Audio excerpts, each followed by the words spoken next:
خليك عارف ان 85% من الناس بتترفض في السي في بسبب ان هي بتحط فيك داتا، بتكذب، بتقول كلام في السي في بتاعها مش حقيقي، مش هما اللي عملوه.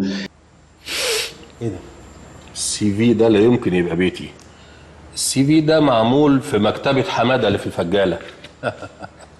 حضرتك عرفت ازاي؟ امتى تقدم بالاي تي اس سي في وامتى تقدم بالبي دي اف بقى سي في العادي او الريزمي التمبلت اللي احنا بنشتغل بيها العاديه. لو عن طريق الميل او عن طريق الواتساب يفضل البي دي اف ريزمي او البي دي اف سي في، ودي هنعرضها دلوقتي معاكم ان احنا ازاي نكريت سي في او نكريت سي في بصيغه البي دي اف. بلس لو انت كنت هتقدم على فيكنسي الشركه منزلاها عن طريق الويب سايت بتاعها او هي نازله على لينكد ان فانت هتقدم من خلال لينك، هنا بقى يجي دور الاي تي اس.